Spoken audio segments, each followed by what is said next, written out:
झारखंड में चल रही भीषण शीतलहर के बीच कटकमदाग प्रखंड के बानादाग गांव में एक दिल दहला देने वाली घटना हुई। रात की कड़ाके की ठंड से बचने के लिए एक दंपति ने अपने बंद कमरे में कोयले की अंगीठी जलाकर सोने का फैसला किया, लेकिन सुबह तक यही अंगीठी उनके लिए मौत का कारण बन गई। दम घुटने से दोनों की मौके पर ही जान चली गई। परिजनों के अनुसार दंपति ने ठंड से बचाव के लिए कमरे को पूरी तरह बंद कर लिया था। जलती अंगीठी से निकली कार्बन मोनोऑक्साइड गैस कमरे में भर गई, जिसके कारण ऑक्सीजन की कमी हो गई। सुबह जब कोई जवाब नहीं मिला तो कमरा खोलकर दोनों को मृत अवस्था में पाया गया।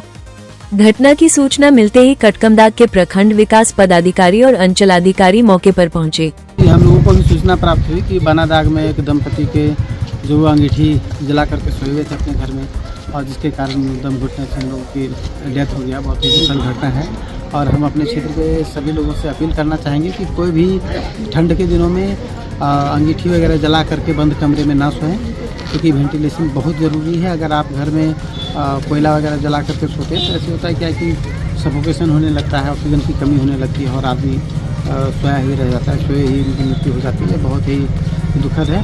सभी को इसका ध्यान रखेंगे, कोई भी इस प्रकार का चीज़ें करने से बचें। जो प्रक्रिया है उसके साथ हम लोग आगे बढ़ेंगे और जो भी सुविधा होगा हम उसको। अपील क्या करेंगे सर लोगों से? ठंड के दिनों में अपील क्या करेंगे? ठंड के दिनों में ग्रामीणों से अपील है कि अपनी जान और माल की सुरक्षा को ध्यान में रखते हुए अंगीठी का प्रयोग जो है घर के अंदर ना करें, और जो भी है जब बाहर जो है वो प्रयोग करके उसको पूरी तरह से उसको बुता दें, उसके बाद ही घर में प्रवेश करें और गर्म कपड़े का प्रयोग करें। उन्होंने घटनास्थल का निरीक्षण किया और शोक संतप्त परिवार को ढांढस बंधाया। पूरे गांव में इस अप्रत्याशित हादसे से शोक की लहर दौड़ गई है। प्रशासन ने लोगों से अपील की है कि सर्दियों में अंगीठी या कोई भी कोयला आधारित हीटर को बंद कमरे में रात भर कभी न जलाएं। कमरे में हवादार बनाए रखें, खिड़की दरवाजा थोड़ा खुला छोड़ें या सोने से पहले अंगीठी को बाहर निकाल दें।